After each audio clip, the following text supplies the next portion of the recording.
धन्यवाद।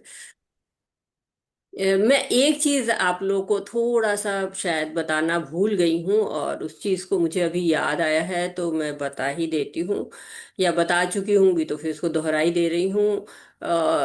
कितने ब्रह्मा अभी तक हम लोगों ने पढ़े हैं यहाँ पे, कि कितने ब्रह्मा होते हैं, कितने तरह के ब्रह्मा होते हैं? हिरण ब्रह्मा, हिरणमय ब्रह्मा, हम्म। चतुर्मुखी ब्रह्मा, और पंचमुखी भी माता जी आपने बोला है कि ब्रह्मांड मतलब ब्रह्मांड के कार्य के अनुसार, हर निर्माण के अनुसार। तो हर दो ब्रह्मांड के अपने ब्रह्मा। दो ही ब्रह्मा को बताया ना हमने।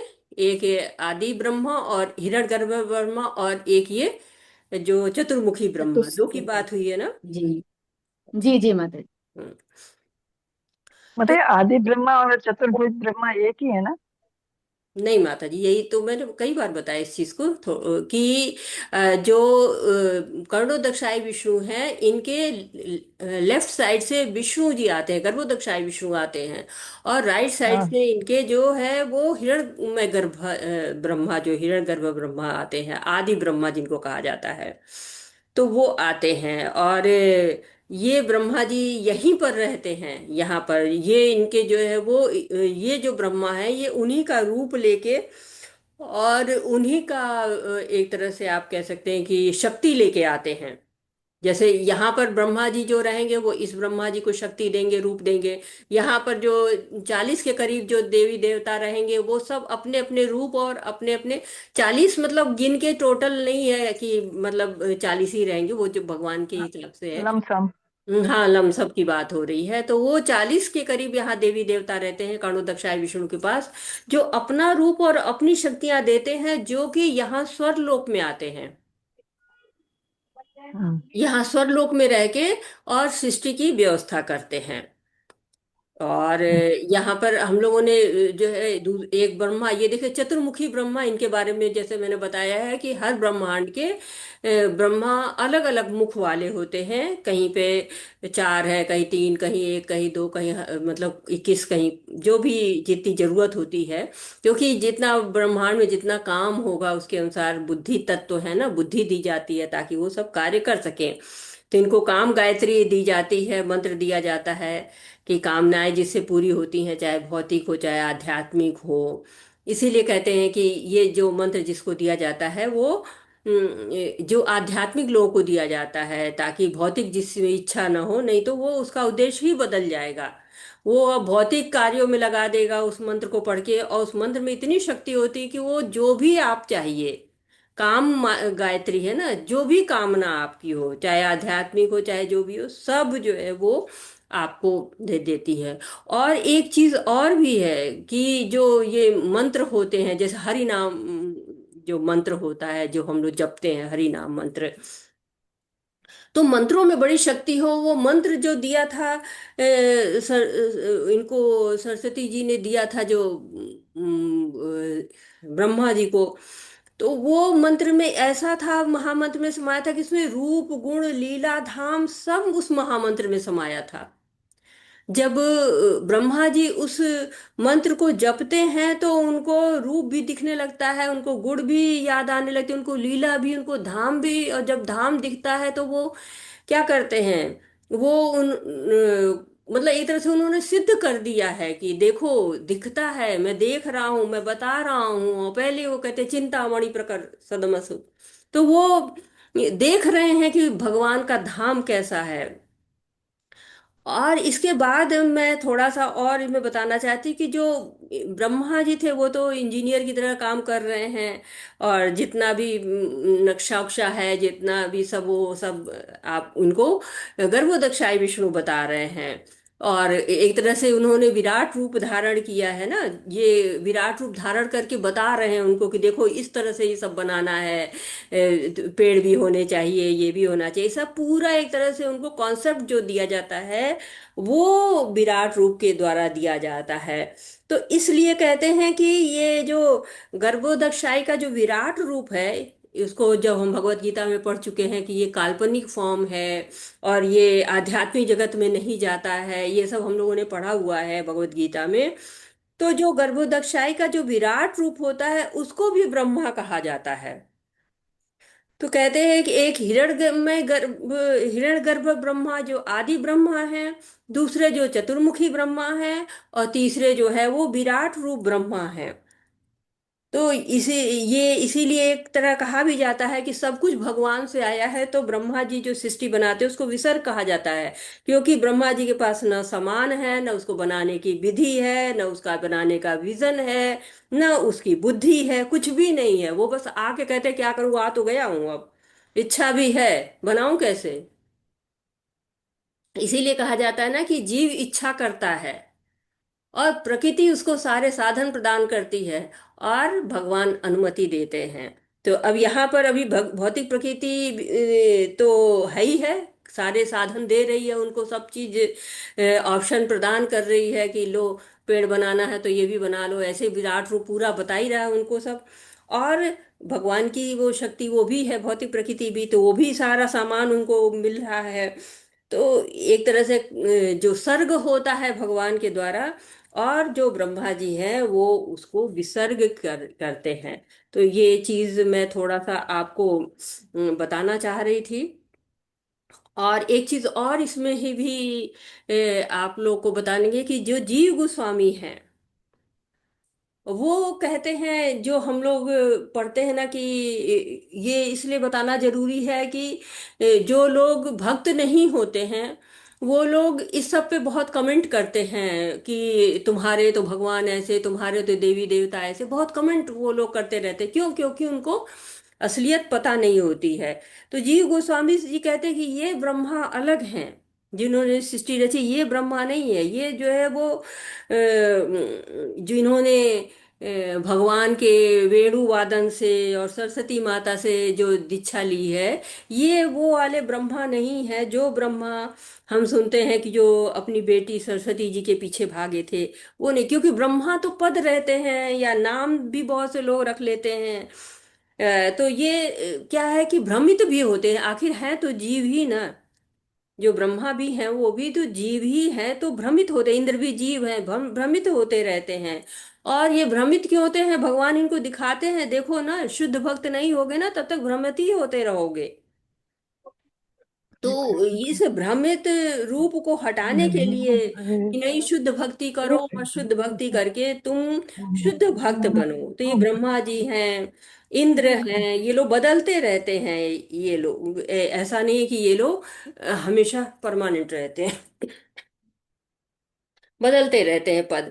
तो जीव गोस्वामी, क्योंकि जब तक ये सब क्लियर नहीं रहता है तब तक हम लोगों को सही उत्तर नहीं दे पाते हैं, सही उत्तर नहीं दे पाते हैं तो हम भी भ्रम में रहते हैं, और जिसको हम बताते हैं वो भी भ्रम में रहता है।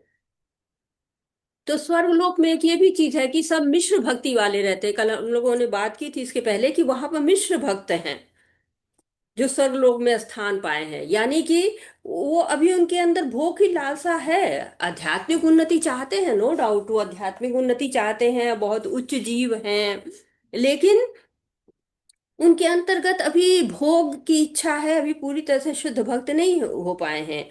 और स्वर्ग लोक भी या पृथ्वी लोक भी है, ये सारे लोग भी उतने ही नहीं है, जरा सा नहीं है, उसमें भी अनेक लोग समाये रहते हैं। जैसे कि हम लोगों ने देखा था कि जो स्वर्ग लोक है उसके अंतर्गत ये ध्रुव लोक भी समाया हुआ है। ये हम लोगों ने देखा ना कि स्वर्ग लोक में ध्रुव लोक भी है। तो ये लोकों में, चाहे पृथ्वी लोक में भी आपने देखा कई द्वीप दिखाए थे। तो ये एकदम ऐसा नहीं है कि जो पृथ्वी लोक है उतना ही है। कई कई पृथ्वी एक छोटा सा भाग है, कई लोग जो भूअट लोक का एक भाग है अर्थ, पूरा नहीं होता है। और जो स्वर्लोक है वहां पर वामन देव की उपासना होती है। जो लोग वहां पे रहते हैं पुण्य वाले हैं, लेकिन थोड़ी भोग की इच्छा बची हुई है, अभी समाप्त नहीं हुई है, तो इसलिए कहते हैं कि ये यहाँ पर वामन देव की उपासना होती है। तो सत्यलोक में किसकी उपासना होती है? माता जी ब्रह्मा जी की। नहीं नहीं, ब्रह्मा जी नहीं, महापुरुष माता जी आप बताए थे। हाँ, महापुरुष गर्भोदक्षाई विष्णु वहां जाते हैं तो उनका नाम महापुरुष हो महापुरुष। जाता है। महापुरुष की वहां पे उनकी होती है, उपासना होती है। और ये तपोलोक में माता जी उनको भृगु ऋषि। चारों भृगु। को। चार कुमार। हाँ, चार कुमार, इसके अधिष्ठाता देवता कौन है? चार कुमार हैं। और जनलोक में प्रजापति। नृसिंहदेव। प्रजापति की। नरसिंह देव। जी जी, नरसिंह देव नरसिंह। की, हाँ, नरसिंह देव की उपासना होती है। और महरलोक में भृगु मुनि और प्रजापति। योगेश्वर। योगेश्वर की उपासना होती है, बिल्कुल सही। और स्वरलोक योगेश्वर। में देवता लोग रहते हैं। स्वरलोक स्वर्लोक में वामन देव। देवता और वामन देव वामन होते देव हैं। की उपासना होती है, बिल्कुल सही। तो ये यहाँ तक हमारा हो गया था। अब हम आते हैं भूअर लोक पे। तो भूअर लोक और एक तरह से हम देख चुके हैं ना कि यहाँ पे घोंसली स्पिरिट रहती हैं। मतलब घोंसली स्पिरिट का मतलब क्या होता है कि यक्ष है, पिशाच है, इनका शरीर क्या होता है, सूक्ष्म तत्वों से बना रहता है। तो बहुत ही सूक्ष्म होते हैं। जैसे जैसे आप देखिए कि सूक्ष्म होते हैं, वैसे वैसे बल बहुत होता है, बहुत शक्तिशाली होते हैं। जितना ज्यादा आपके स्थूल लगा होगा, जितनी मिट्टी लगी होगी, ज्यादा आप हैवी होते जाएंगे ना। तो जितना आपके स्थूल रहेंगे उतना ज्यादा आपकी शक्ति कम होती जाएगी। हमारे अंदर देखिए, हमारा क्या है, हमारा शरीर जो है वो हड्डी मांस सब स्थूल चीजों से बना हुआ है ना, पंचमहाभूतों से। तो हमारा शरीर स्थूल रूप में जो है ज्यादा है, और जो सूक्ष्म है वो बहुत कम है। इसीलिए हमारी शक्तियां जो है वो कम होती हैं। लेकिन जो यहाँ पर रहते हैं इनके अंदर कहते हैं कि सूक्ष्म शरीर वाले लोग रहते, तो यहाँ बहुत ही ज्यादा एक तरह से शक्तिशाली लोग रहते हैं। जितना ऊपर जाएंगे उतने आप देखिए कि सूक्ष्म तत्वों से बना हुआ शरीर है। लॉर्ड ब्रह्मा तो केवल बुद्धि से बने हुए हैं। अब बताइए, बुद्धि से बने हुए हैं, न हाड़ है, न मांस है, न खून है, न मज्जा है। तो ऐसे शरीर की हम कैसे कल्पना कर सकते हैं? हम तो कल्पना भी नहीं कर सकते। हमने तो ऐसा प्रयास भी करें हम कि बुद्धि बना के रख दीजिए कहीं पे कि एक इंसान जैसा, तो कैसा समझेंगे हम? हमारी तो बुद्धि से परे ही है। और समझ ही नहीं सकते हैं। तो जबकि कितनी मतलब चार, उसके बाद भी उनको चार सर की जरूरत पड़ती है, उनको और ज्यादा बुद्धि की जरूरत होती है, इसलिए उनको और बड़ा जो है वो और ज्यादा चार चार सर दिया जाता है। कितनी बुद्धि रख लो, सब बुद्धि तत्व से बने, और कुछ है ही नहीं उनके शरीर में। यहाँ पर भी क्या है, सूक्ष्म लोग हैं। और साथ ही साथ एक चीज और भी ध्यान देने की है कि ये जो भूअर लोक है जहाँ पे घोंसली स्पिरिट रहती है, इसके जो ऊपर वाला भाग होता है ना, कई लोक में कई हिस्से रहते हैं ना, छोटे छोटे हिस्से हैं। तो जिस इसके भूअर लोक का ऊपर वाला जो हिस्सा होता है, उसमें एक तरह से आप कहेंगे कि आधे में कह सकते हैं, ऊपर हिस्से में, कि जो स्वर्ग लोक के देवी देवता रहते हैं उनके सेवक यहाँ पे रहते हैं, जो सेवा करते हैं, जो जाके देवी देवता जो रहते हैं, तो देवी देवताओं के होता है ना, जो घरों में एक क्वार्टर बना देते हैं जहाँ लोग रहते हैं, सेवक लोग रहते हैं। वैसे ही यहाँ भी एक हिस्सा, भूअर लोक का हिस्सा जो है वो देवी देवताओं के लिए जो सेवक रहते हैं उनके लिए एक तरह से अलॉट रहता है, ये लोग वहां पे रहते हैं। तो ये भूल, और फिर हरे हम कृष्ण माता जी। माता जी, हाँ। माता जी, वो क्या स्पिरिट फॉर्म में ही रहते हैं? मतलब देवी देवता की तो सेवा के लिए उनको अलॉट किया गया है, हम्म लेकिन उनका फॉर्म कैसा होता है? वही सूक्ष्म तत्व होके वही घोस्ट जैसे मतलब रहते हैं क्या? जब देखिए, जो जितना सूक्ष्म तत्व होगा तो उसका सेवा भी उतने ही सूक्ष्म तत्व वाले करेंगे। हम्म। जैसा जिसका, वही कहते हैं, जैसा राजा होगा, अब राजा के हाथ पैर हैं तो प्रजा के भी हाथ पैर होंगे जो उनकी सेवा करेगा, सेवक लोग के। लेकिन जो राजा है उसके अंदर जितना सूक्ष्म तत्व होगा, उसका सेवक भी उतना ही सूक्ष्म तत्व वाला होगा। माता जी, एक वो पूछना था कि अभी भूवर लोक आपने, एक तो पितृलोक का भी वर्णन था और उसमें आर्यमन उसके अधिष्ठाता देव थे, वो हाँ, कहाँ पर? वो भी बताएंगे प्रभु जी। जी। धीरे धीरे आ रहे हैं। लेकिन हाँ, यहाँ पे एक पितृलोक भी है, वो अलग ही है एक तरह से। अभी बताएंगे उसको भी, धीरे धीरे आते जा रहे हैं। यहाँ कहीं पे अभी होगा पितृलोक, उसमें शायद वर्णन हो, जो कटा हुआ है वहां पे उसके पितृलोक का वर्णन हो। और ये एक तरह से यहाँ पे सेवक लोग रहते हैं। और इसके बाद ये भूअर अर्थ लोक आ जाता है, the abode of human beings and other mortals. और लोग का जो और भी जीव होते हैं उनका यहाँ पे निवास स्थान होता है। और इसके बाद नीचे के आपको तल आना शुरू हो जाते हैं, अतल, वितल, सुतल, तलातल, महातल, रसातल और पाताल।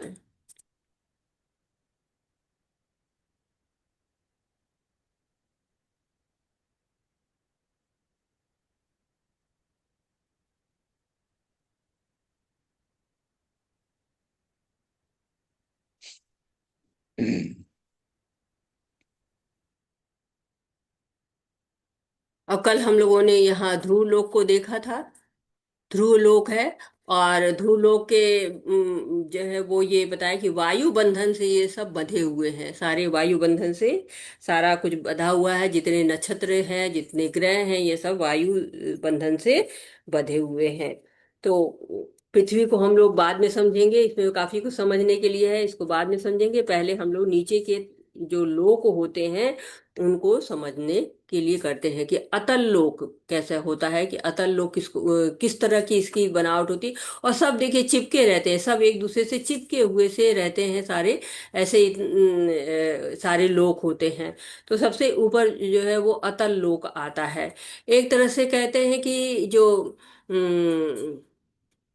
अतल लोक है, ये सूर्य से कहते हैं कि राहु की दूरी जो है, जो आप देख रहे हैं इसमें कि राहु की दूरी है, ये राहु की दूरी सूर्य से 10,000 योजन की दूरी है। ये सूर्य जो आप देख रहे हैं यहाँ पर, सन जो यहाँ पर है ना, यहाँ से आके ये सन, यहाँ पे सन है, और सन से राहु की दूरी आपकी पूरी 10,000 योजन की है।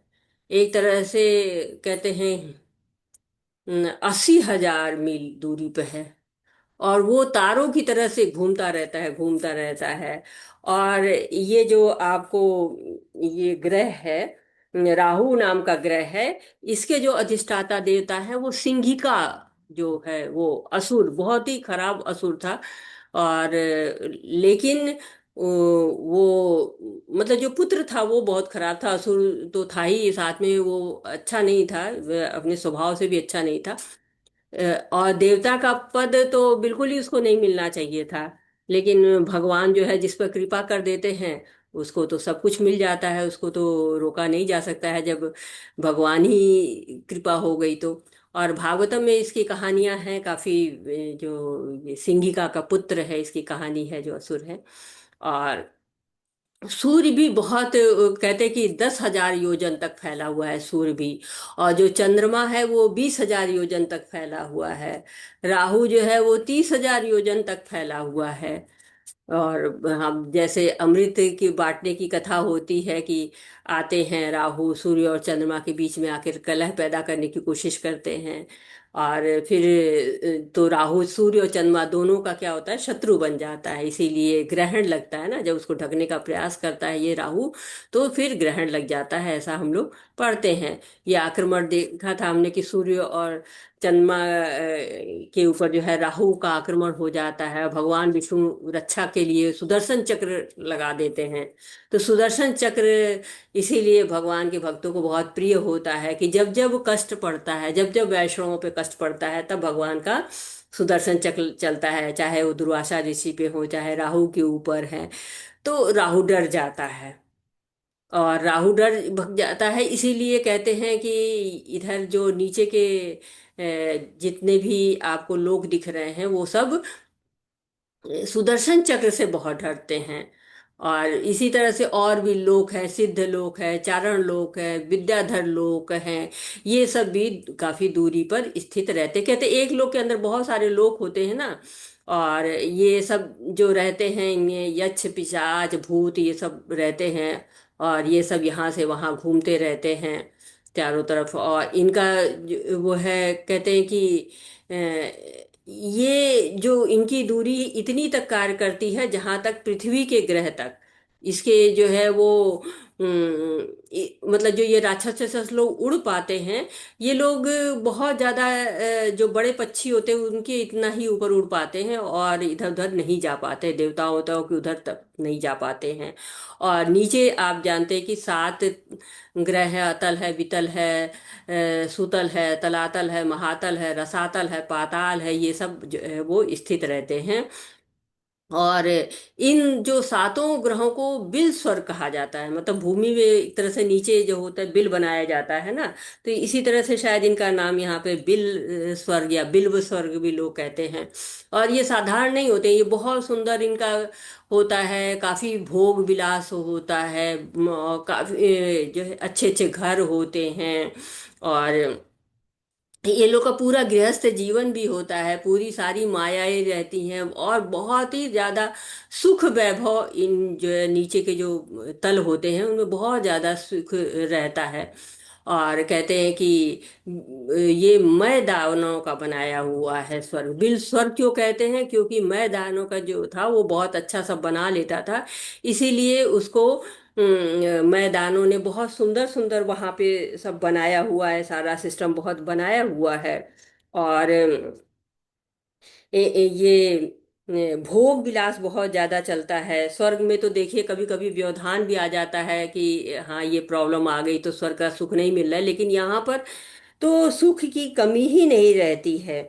और इसीलिए बिल, और एक कारण कहा जाता है कि ये अगर ऐसे बिल बनाया जाए तो धीरे धीरे पहुंच सकते हैं वहां तक जो इनका स्थान होता है, राक्षसों के जो ग्रह हैं वहां तक पहुंचा जा सकता है।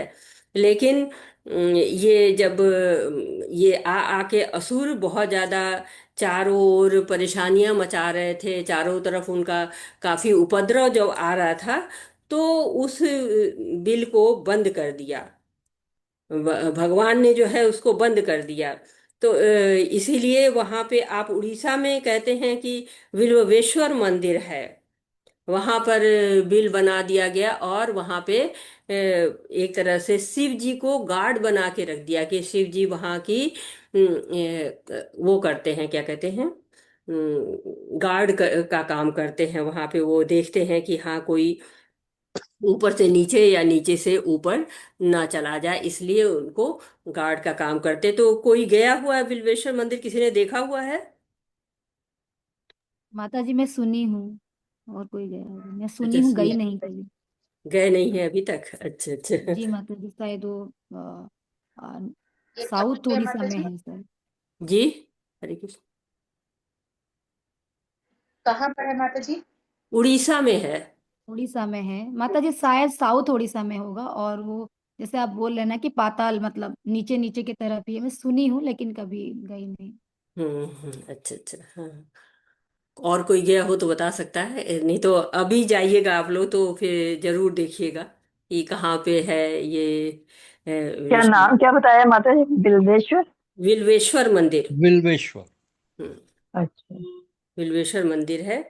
और कहते हैं कि ये बहुत ही ज्यादा, और एक चीज और हो गया कि उनको अब इच्छा भी नहीं रह गई है पृथ्वी पर। अब वो चीज उनको सुख नहीं मिलता है कि जो कि सुख उनको मिलता था पहले आते थे, तो उनको जो सुख दिखाई, पृथ्वी पे इतना पतन हो गया है कि अब वो आना भी नहीं चाहते हैं। पहले तो आते थे वो लोग, यहाँ पे कुछ दिखता होगा तो आते होंगे, और लेकिन अब नहीं आते हैं। तो ये इतना सुंदर है, कहते हैं कि बहुत सारी झीलें हैं वहाँ पे, जलाशय हैं, और सुंदर जल है, मछलियां हैं, और बहुत तरह के नीले लाल सब कमल खिलते हैं, और पक्षी हैं जो घोंसला बनाते हैं। तो एक बहुत मनोरम दृश्य वहाँ का होता है।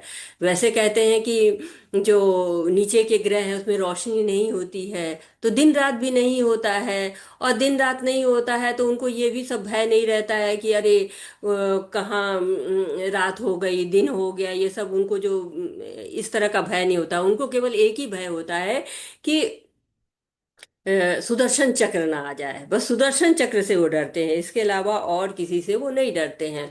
और कहते हैं कि वहां पे खूब बड़े बड़े जो है विशालकाय सर्प जो है रहते हैं, और उनके जो है फन पे रत्न जड़ा होता है। इतने रत्न होते हैं ना कि उनकी चमक जो है इतनी होती है कि चारों ओर का अंधकार जो है दूर हो जाता है, सब कहीं भी अंधकार जो है रहता ही नहीं, इतना वहां पे चमक रहती है।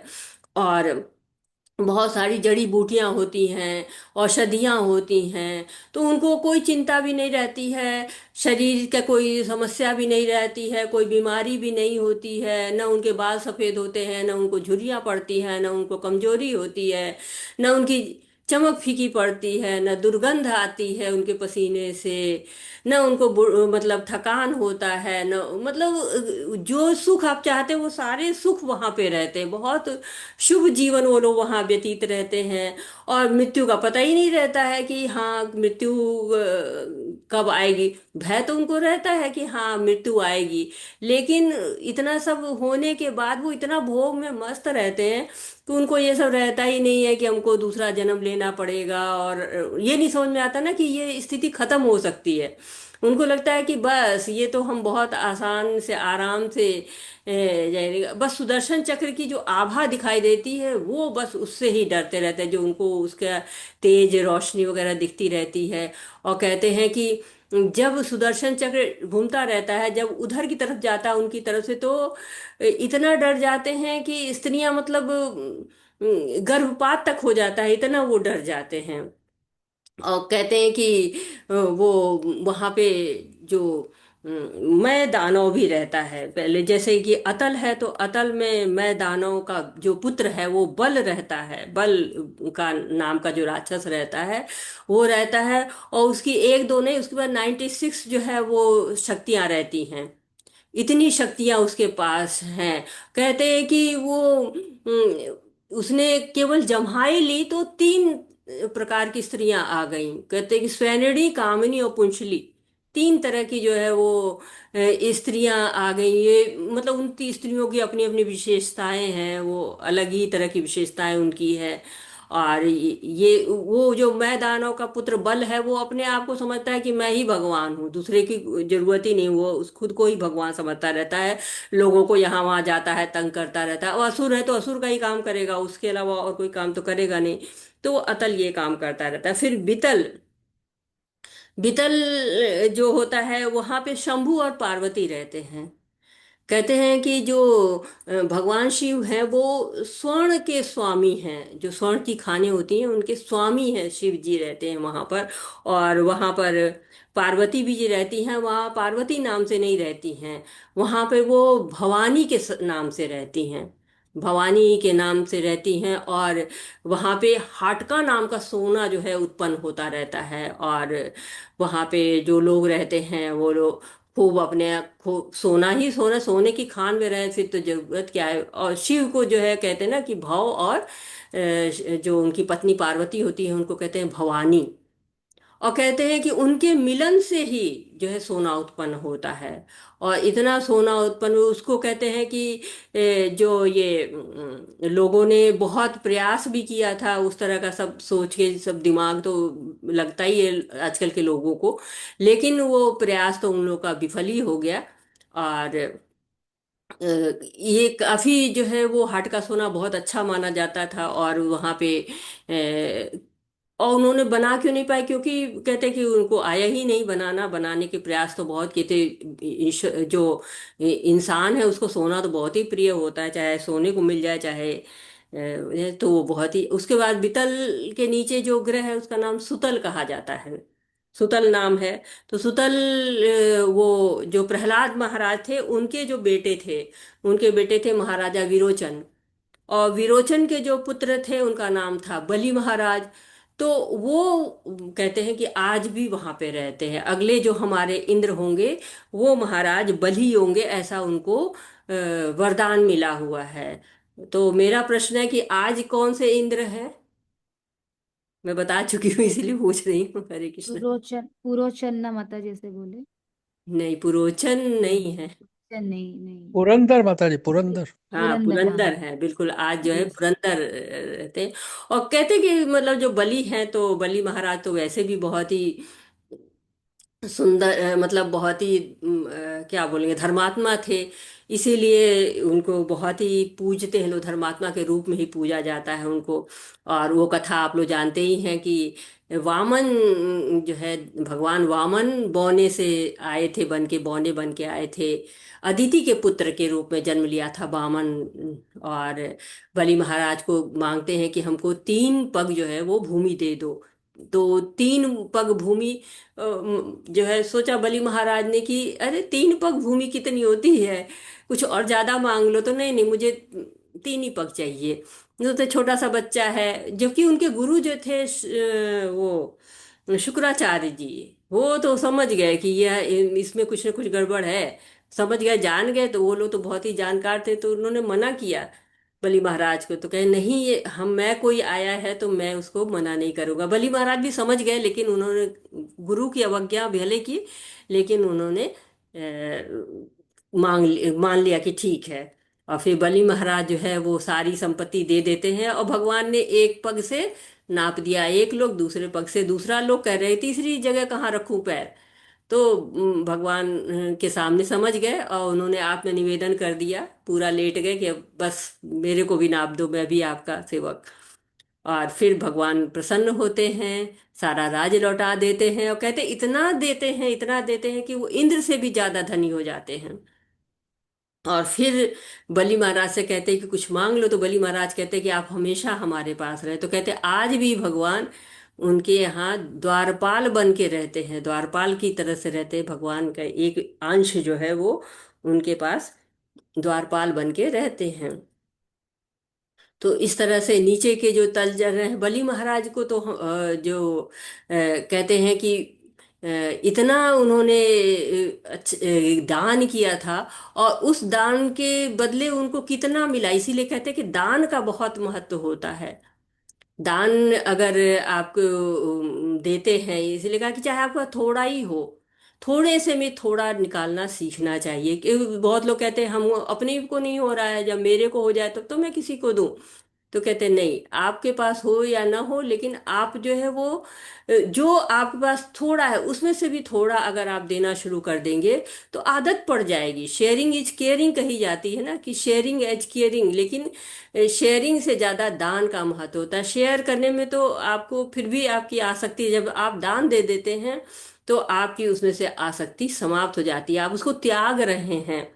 शेयरिंग, प्रहलाद महाराज के बच्चे थे, नाती थे ना, पोते कहे जाएंगे।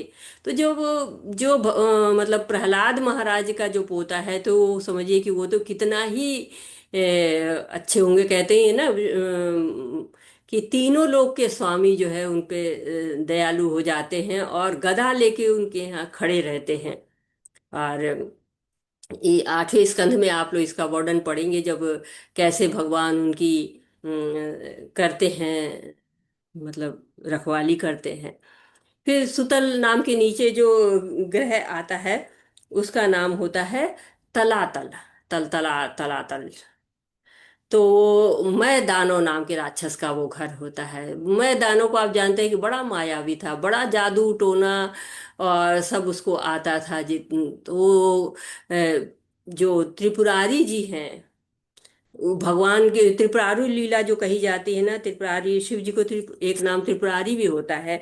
और एक त्रिपुरारी पूर्णिमा आती है तो बड़ी पूजा की जाती है। तो मैं दानव के 3 राज्य थे, और उन्होंने तीनों में आग लगा दी। तो ऐसा हो गया, बाद में उन्होंने प्रसन्न होते हैं और मैदानों को उसका राज लौटा देते हैं, और भगवान का, शिव का संरक्षण उसको मिल जाता है। लेकिन वैसे इसीलिए त्रिपुरारी नाम भगवान का एक पड़ा भी है। 3 जो पुर होते हैं उनको जलाने के कारण उसको त्रिपुरारी कहा जाता है, और त्रिपुरारी रूप में भी उनकी पूजा की जाती है। और तलातल के नीचे जो आता है वो महातल होता है। मैदानों के नाम से आप लोग को याद आता होगा कि मैदानों ने क्या किया था। महाभारत में कथा आती है मैदानों की, क्या किया था उन्होंने।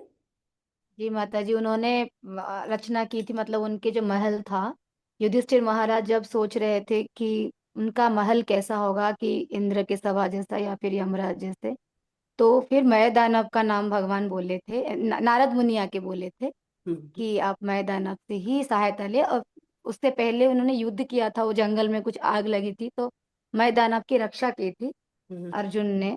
तो फिर मय दानव राजी हो गए थे हम्म। उनका महल बनाने के लिए, भव्य महल बनाने के लिए, हाँ वो जी जी। खांडव प्रस्थ में। खांडव प्रस्थ का, हाँ जी हाँ, तो खांडव प्रस्थ का महल बनाया था।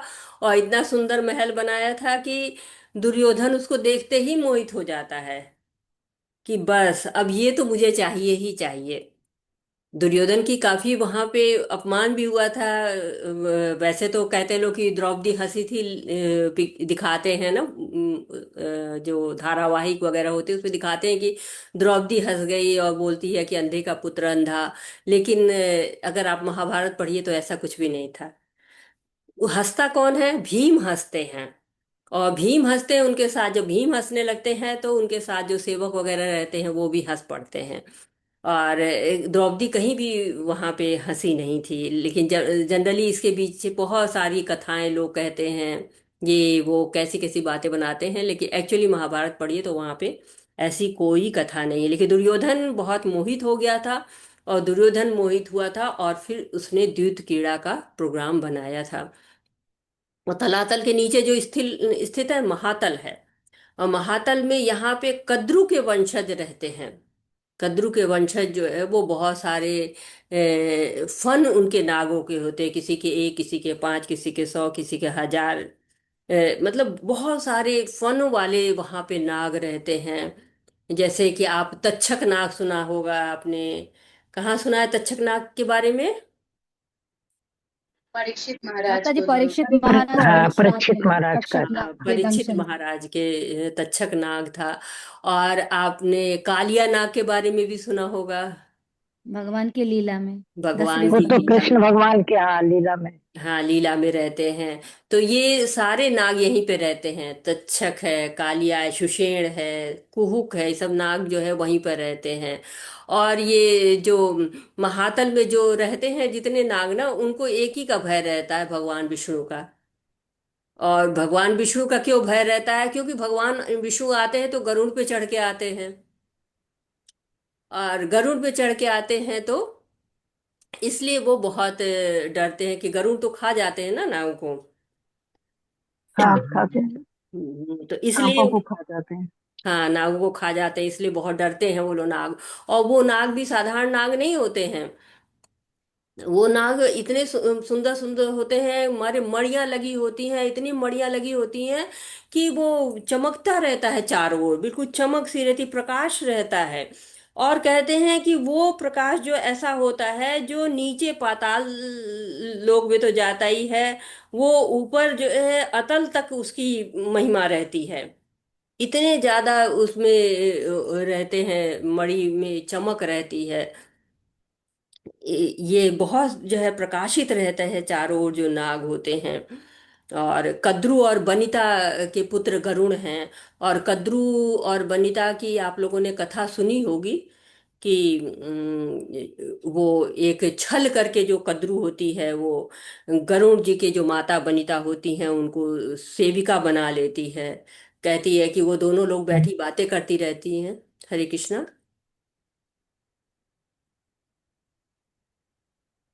कि वो जो कद्रू है वो मन ही मन द्वेष करती रहती थी।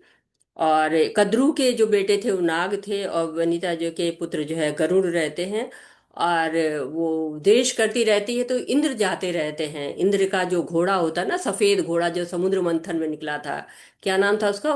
उज्र, उज्र क्या नाम था उसका? उच्चैश्रवा माता जी। हाँ, उच्चैश्रवा। उज्जश्रवा। उच्चैश्रवा। हाँ, मैं सही याद आ रहा था, मैं सोची थी कि गलत तो नहीं बोल।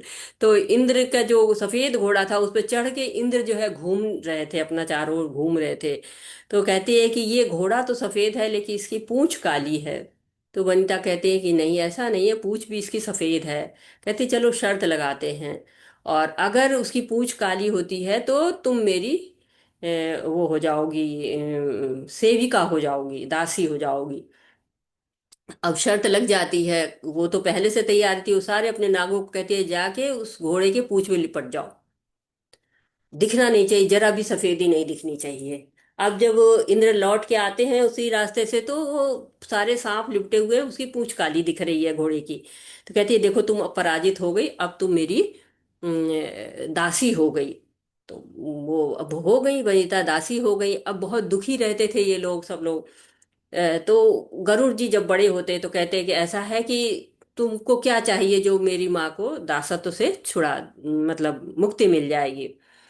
तो कहते हैं कि ऐसा है कि ले जा, मतलब मुझे अमृत दे दो। अगर तुम मुझे अमृत ला के दे दोगे तो फिर तुमको तुम्हारी माँ दासत्व से छूट जाएंगी। तो अब अमृत कहाँ है? अमृत तो इंद्र के पास रखा हुआ है, समुद्र मंथन से निकला हुआ। अब वो जाते हैं गरुड़ जी इंद्र के पास, तो इंद्र जी कहते हैं कि ऐसे कैसे दे दें अमृत, ऐसे बांटने के लिए थोड़ी ना होता है। कहे नहीं, अमृत मतलब आपको मिल जाएगा, अमृत नहीं जाएगा, आपको अमृत मिल जाएगा, लेकिन आप दे दो, कम से कम हमको दिखा दो तो हम ठीक है आपको वापस कर देंगे। तो इंद्र जी दे देते हैं। अब गरुड़ लेके आते हैं उस अमृत को, कहते हैं कि देखो तुमने कहा था, अब मेरी माँ को तुम पहले मुक्त कर दो, जब दासत्व से मुक्त कर दो और अमृत ले लो। मैंने कहा ठीक है, सही है, तुमको दे देंगे दासत्व से मुक्ति। अब वो कहते हैं कि ठीक है, अमृत यहाँ रखा हुआ है और मैं ले यहाँ बैठा है नदी के किनारे, और ऐसे इसको नहीं पी सकते। अमृत तो बहुत स्वच्छ होता है, बहुत शुद्ध होता है, ऐसे लाभ नहीं देगा। ऐसा करो कि पहले जाओ नदी दी में नहा वहा के साफ सुथरे हो के आओ, तब अमृत पियो तो लाभ होगा इसका। और चले जाते हैं, जो कद्रू के वंशज होते हैं, जो बच्चे होते हैं, वो चले जाते हैं। और जब वहां जाते हैं तो नहाने के लिए, तो इधर धीरे से इंद्र आते हैं, इंद्र को इशारा कर देते हैं, और इंद्र लेके अमृत वहां से चले जाते हैं। तब वो लोग कहते हैं कि ये तो तुमने चीटिंग की है, ये तो धोखा दिया, ये तो धोखे वाली बात हो गई। कहे कि तुमने धोखा देके ही तो हमारी माँ को भी तो बंधक बनाया था, वो भी तो सेव का धोखे से ही बनी थी। तो हाँ, हो गया, तुमने भी धोखा दिया, हमने भी धोखा दिया। तो ये महातल क्या होता है? एबोर्ड ऑफ नागा कहा जाता है, नाग लोग कहा जाता है।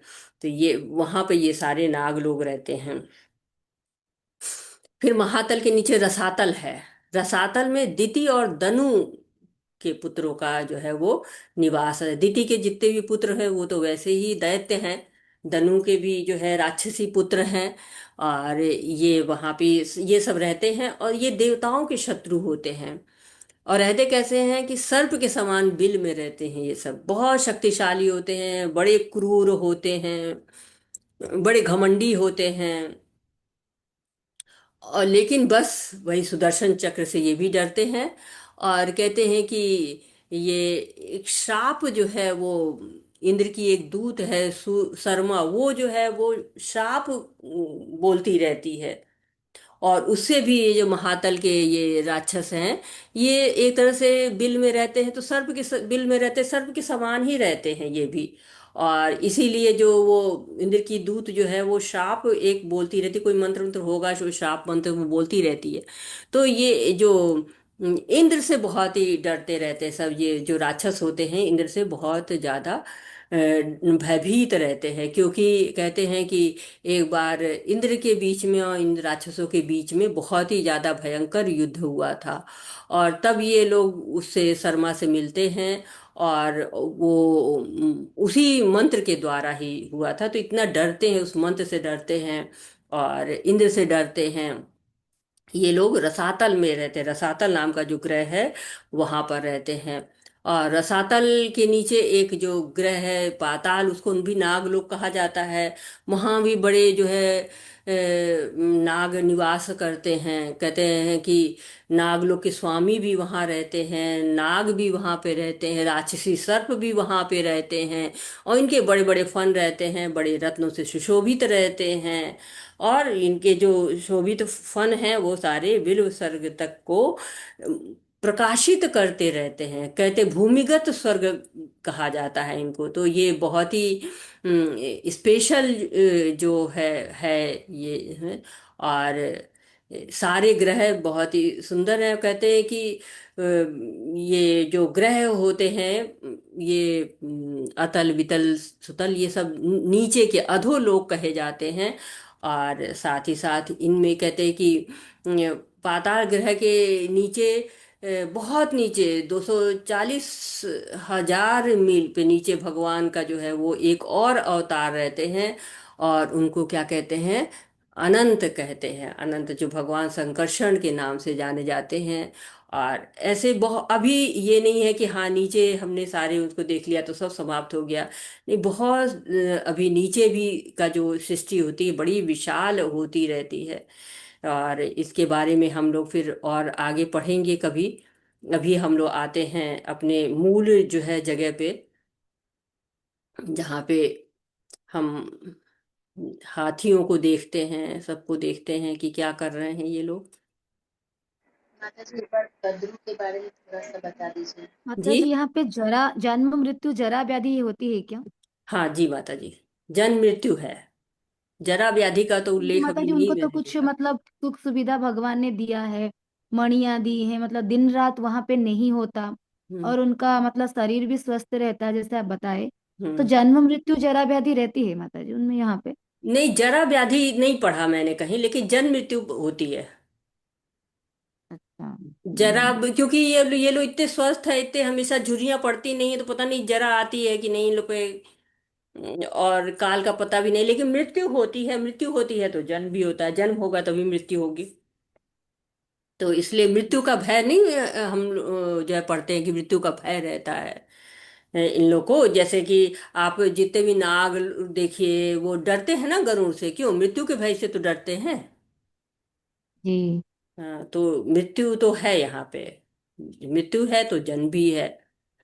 और वही ऐसा हम लोग भय नहीं जानते हैं, इसलिए नहीं पता है कि कौन कौन यहाँ मतलब बुआ लेके यहाँ पुत्र भी रह रहे हैं सबके, और परिवार भी पूरा रह रहा है। तो मृत्यु तो है, जन्म मृत्यु तो है। हरे कृष्ण। माता जी यहाँ पे तो मतलब भक्ति, मतलब उनको भगवान के विरुद्ध हो जाते हैं, भगवान विष्णु के। हाँ तो लेकिन वहाँ पे भक्ति देखिए, माता जी। हाँ। तभी दो तीन जगह पे भक्ति हमने बताई है आपको। अतल जी में सुतल जैसे में। कि हो रही है। हाँ अतल में वामन देव से नहीं, अतल में नहीं हो रही है। हाँ, सुतल में सुतल। हो रही है। सुतल में जी। आपको उनको महाराज बलि को ही पूजा जाता है। जी। और लेकिन जी। एक जो है, एक तल में हमने बताया कि वहां पे सिंहिका नाम के राक्षस को ही पूजा जाता जी। है ना। तो ऐसे है। हम्म। जो है थोड़ा थोड़ा वहां पर भी पूजित, हम्म। देखते पूजा हम लोग के लगता है कि वो अंदर ही रहती है। हम पूजा जी। करते ही करते हैं, बस हमारे अंदर वो सेवा भाव रहता है। अब हम माया की सेवा करें या फिर हम भगवान की सेवा करें, ये हमारे ऊपर रहता है। लेकिन हम जो हमारे अंदर कहा जाता है ना कि हमारा जो आत्मा क्या है, दासन और दासान उदास ही है। वो दासत तो करती रहेगी, चाहे जैसे भी स्थिति में हो। जी माता जी। हाँ, दासत तो हम नहीं छोड़ सकते हैं ना, कहीं भी रहेंगे दासत तो हम करते ही रहेंगे। और अब हम आते हैं यहाँ पर, हम लोगों ने देखा था पृथ्वी का, कि पृथ्वी में चार हाथी हैं। और चारों ये हाथी इतने बड़े होते हैं, इतने बड़े होते हैं कि ये ऊपर पूरे सत्य लोक तक जाते हैं। ऐसा नहीं कि ये छोटे मोटे हाथी हैं, ये पूरे बहुत बड़े हाथी हैं, पूरे सत्यलोक तक ये पहुंचते हैं। और सत्यलोक तक पहुंचते हैं, और इनके अंदर समझिए कि ये पूरा सांस छोड़ते हैं, और अपनी सूंड को हिलाते हिलाते हैं। इसी से कहते हैं कि इतनी वायु होती है ना, कि हम जो सांस लेते हैं वो यहीं से वायु जो है वो आती है, इनके माध्यम से ही वायु आ जाती है। इतना, और साथ ही साथ कहते हैं कि ये अष्ट दिग्गज कहे जाते हैं। आठ दिग्गज है ना, चार मेल हैं और चार फीमेल हैं। जब हिलते हैं ना, तो इनके भूकंप आ जाता है। हमारी पृथ्वी पर भूकंप इन्हीं के कारण से आता है। जब ये इनको खुजली होती है, थोड़ा हिलते हैं, थोड़ा इधर होते हैं। और ये जो इसके नीचे क्या होते हैं कि अनंत शेष हैं। अनंत शेष हैं, ये भी यहाँ पे रहते हैं। और ये जो हवा हमको मिलती है, इनके इनके ही सांस लेने से मिलती है। पूरे ब्रह्मांड में ये हवा छोड़ते हैं। तो सोचिए कितने विशाल होते हैं। और साथ ही साथ अनंत शेष तो इन्होंने धारण किया हुआ है। ये नीचे चार फीमेल हाथी होते हैं, ऊपर पांच मेल हाथी होते हैं। नीचे जो है वो फीमेल हाथी होते हैं। और साथ ही साथ कहते हैं कि कछुआ भी है। अब ये कछुआ जी जब सांस लेते हैं अंदर और बाहर, तो समुद्र की लहरें आती हैं। और इतना जो धीमी सांस जब होती है इनकी, तो छोटी छोटी लहरें आती हैं। जब इनकी सांसें थोड़ी भारी हो जाती हैं, सोने होने लगते हैं, कुछ थोड़े योग निद्रा में आने लगते हैं, तो इनकी सांसें इतनी तेज मतलब वो हो जाती हैं कि फिर बड़ी बड़ी भूकंप आने लगती हैं। तो पृथ्वी है, पृथ्वी का आधार जो है वो कौन है? अनंत शेष है। अनंत शेष के बल पे ये पृथ्वी टिकी है। और अनंत शेष का आधार कौन है? हवा माता जी, अनंत मतलब कछुआ। कछुए, कुर्म कुर्मा कुर्म, कुर्मा। कुर्म कछुआ। है, कुर्म आधार है। कुर्म का आधार कौन है? हवा, आप हवा बोलेंगे। आधार है। दो चार हाथी समुद्र। मतलब। नहीं, हवा। हवा आधार है। हवा का आधार कौन है? चारों हाथी। उलट दे क्या इनको? कछुआ जी को उलट दे। उलट देंगे तब हाथी आएंगे उनको। अभी तो हम लोग ऊपर से नीचे आ रहे हैं ना माता जी। हाँ, हाथी। हाथी तो बैलेंस कर रहे हैं ना माता हाँ, जी, ये पृथ्वी का जो पृथ्वी का सारे भाग आधार बैलेंस दिया कर हुआ रहे है अनंत शेष ने। हैं। ना देखिए, ऊपर से नीचे आइए। पृथ्वी को आधार दिया है अनंत शेष ने। अनंत शेष को आधार दिया है कुर्म ने। कुर्म को आधार दिया है वायु ने। वायु को किसने आधार दिया है? जल। जल ने। जल। जल को किसने आधार दिया है? धरती। जल में धरती कहाँ है? अरे बोल। जल धरती तो। जल माता में जी सात ले, माता जी सात आवरण। सात आवरण। जो जब जल में आ गई थी पृथ्वी, तभी तो बराह अवतार हुआ था। बराह अवतार जी धरती को यहाँ जल में से खींच के ले जाके जगह पे स्थापित किए थे, है ना? जी। जी, तो फिर ये कैसे हुआ?